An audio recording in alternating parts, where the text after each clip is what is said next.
तो हेलो बच्चों, कैसे हैं आप।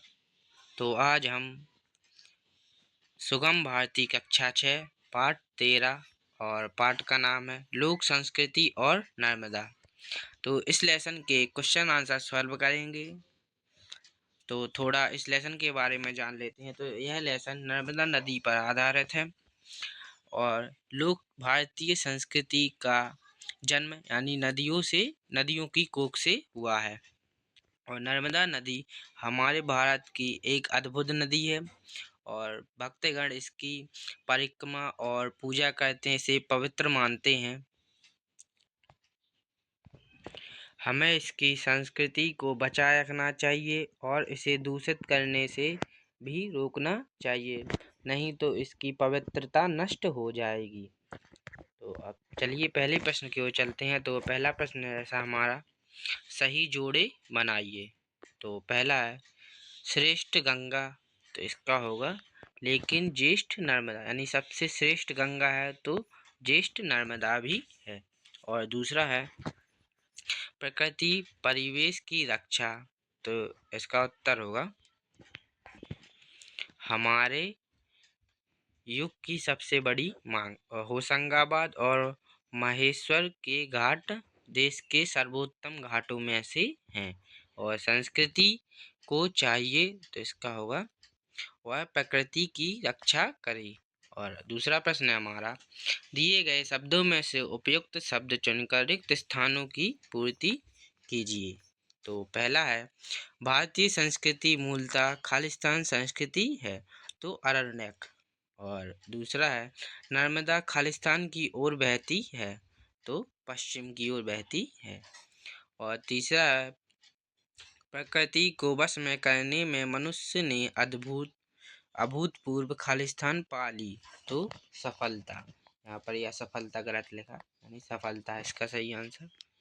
और चौथा है नर्मदा तट की जनजातियां खालिस्तान जरूर हैं, लेकिन इसका मतलब यह नहीं कि वे संस्कृति संपन्न नहीं हैं, तो इसका आंसर होगा अशिक्षित। और अगला प्रश्न है प्रश्न नंबर 2, निम्नलिखित प्रश्नों के उत्तर एक एक वाक्य में दीजिए। तो जैसा पहला है संसार की सभी प्रमुख संस्कृतियों का जन्म कहाँ हुआ। तो संसार की प्रमुख संस्कृतियों का जन्म नदियों की कोख से हुआ है।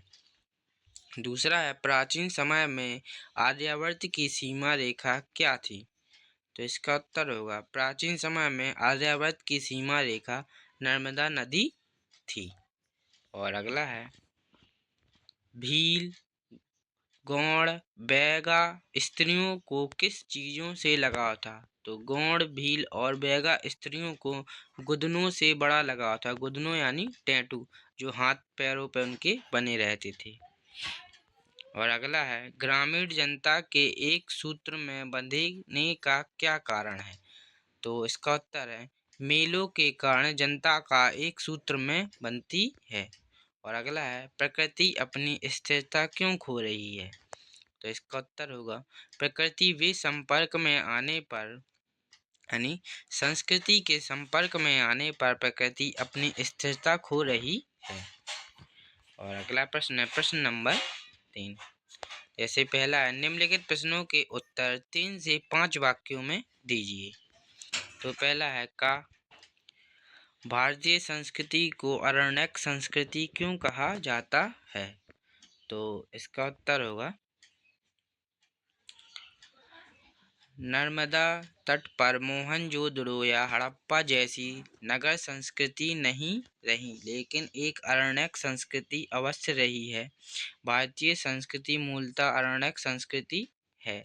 नर्मदा के तटवर्ती वनों में मार्कंडेय, भृगु, कपिल, जमदग्नि आदि अनेक ऋषियों के आश्रम रहे। यानी मोहनजोदड़ो या हड़प्पा जैसी नगर संस्कृतियां नर्मदा नदी पर नहीं थी, लेकिन अरण्यक संस्कृति नर्मदा नदी पर थी। और नर्मदा नदी पर मार्कंडेय, भृगु, कपिल, जगदीश आदि अनेक महान ऋषियों के आश्रम भी थे, इसलिए इसे अरण्यक संस्कृति कहा जाता है। और अगला है नर्मदा चिरकुमारी है, इस वन को स्पष्ट कीजिए। तो इसका उत्तर है न। कहते हैं नर्मदा और सोन का विवाह होने वाला था, पर सोन नर्मदा की दासी जुहिला पर ही आसक्त हो बैठा। नर्मदा इस बात से नाराज हो गई और कभी विवाह न करने के संकल्प के साथ पश्चिम की ओर चल दी। लज्जित सोन पूर्व की ओर गया, इसलिए नर्मदा चिरकुमारी कहलाई। तो इसका मतलब नर्मदा और सोन का विवाह होने वाला था, लेकिन जो सोन था वो नर्मदा की दासी यानी उसकी सेवक जुहिला पर से नाराज हो गई और पश्चिम की ओर जा पहुंची, और जो सोन था वो पूर्व की ओर गया, इसलिए उसे चिरकुमारी कहते हैं। और अगला है, लोकगीतों की रचना किस प्रकार हुई? तो इसका उत्तर होगा, लोकगीतों की रचना किसी एक आदमी ने नहीं बल्कि सैकड़ों पीढ़ियों के प्रयास से हुई।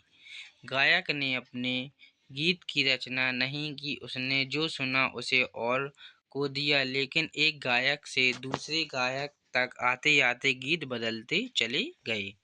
यानी जो लोकगीत होते हैं वो एक व्यक्ति ने उसकी खोज नहीं की, इसके अनेक व्यक्तियों ने मिलकर लोकगीतों की खोज की, और एक व्यक्ति को सुनाया, फिर दूसरे को, ऐसे करते करते लोकगीत आगे बढ़ते गए और आगे बदलते गए। और अगला है, नर्मदा तट के सौंदर्य का वर्णन करें। तो इसका उत्तर होगा, समूचा नर्मदा तट मंदिर और देवालयों से भरा है। प्रत्येक तीर्थ की पौराणिक आख्यान से जुड़ा है। इन देवालयों और घाटों में सुबह शाम आरती का स्वर या शंख ध्वनि गूंजती है। कहीं कथा वार्ता या भजन कीर्तन का स्वर लहलहाता है, तो कहीं कोई भक्त त्वदीये पाद पड़कजा नमामि देवनी नर्मदे का स्रोत पाठ करता है। नर्मदा तट पर मेले भी खूब लगते हैं। तो यानी नर्मदा नदी के तट पर मंदिर और देवालयों से भरा है, और यहाँ पर मेला लगता है, और सुबह शाम आरती या शंख की ध्वनि गूंजती है, इसलिए नर्मदा नदी का तट सौंदर्य लगता है। और अगला प्रश्न है, संस्कृति के विकास में नदियों का महत्व लिखिए। तो इसका उत्तर होगा, संस्कृति की कहानी मनुष्य और नदी के जुगलबंदी की कहानी है। संसार की सभी प्रमुख संस्कृतियों का जन्म नदियों की कोख से हुआ है। भारतीय संस्कृति गंगा की देन है। जब हिमालय नहीं था तो विंध्य और सतपुड़ा तब भी थे। विंध्य को शायद भारत भूमि का सबसे पुराना प्रदेश है। नर्मदा आदि संस्कृतियों का भंडार है। गिरि जन और वन्य जातियों की प्राचीन लीला भूमि है। और अगला प्रश्न है, प्रश्न नंबर 4, निम्नलिखित शब्दों का शुद्ध उच्चारण कीजिए। ऋषि, संस्कृति, अरण्यक, दंडकारण्यक और समन्वय। और अगला है प्रश्न नंबर 5, निम्नलिखित शब्दों की वर्तनी शुद्ध कीजिए। तो श्रेष्ठ, परिक्रमा, स्त्रियां, रचयिता और परिष्कार, प्रदूषित। और अगला है प्रश्न नंबर 6, निम्नलिखित शब्दों के वाक्यों में प्रयोग करे। बंजर, मोहक, सृजन, प्रधान, हृदय। इनका वाक्य प्रयोग करना है। तो जैसे बंजर, कई सालों से वर्षा नहीं होने के कारण भूमि बंजर हो गई। और मोहक, प्रकृति के एक मोहक तस्वीर मैंने खींची है।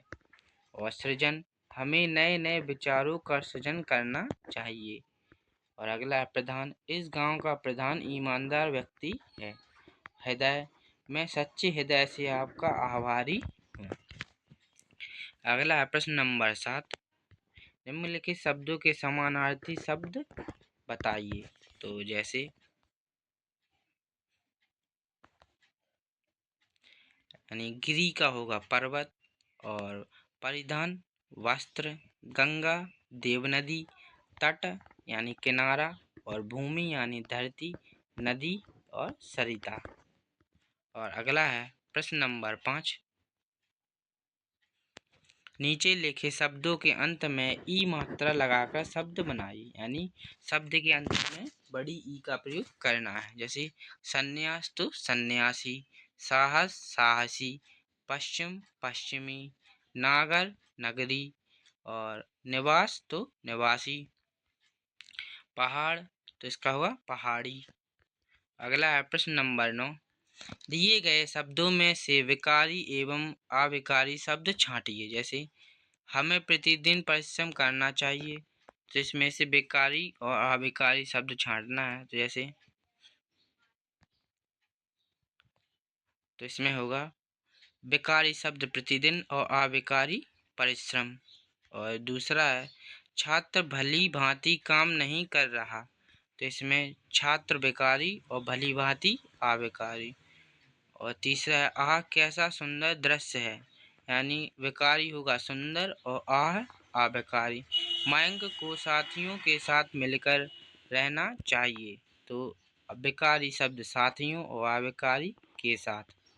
सूर्यकांत कुमार पड़ गया इसलिए स्कूल नहीं, सूर्यकांत कुमार बीमार पड़ गया इसलिए स्कूल नहीं गया, तो इसमें विकारी शब्द होगा बीमार और अविकारी होगा इसलिए। तो आई होप आप लोगों को वीडियो पसंद आई हो, और अगर आप लोग नए हों तो वीडियो को लाइक करें और चैनल को सब्सक्राइब करें। धन्यवाद।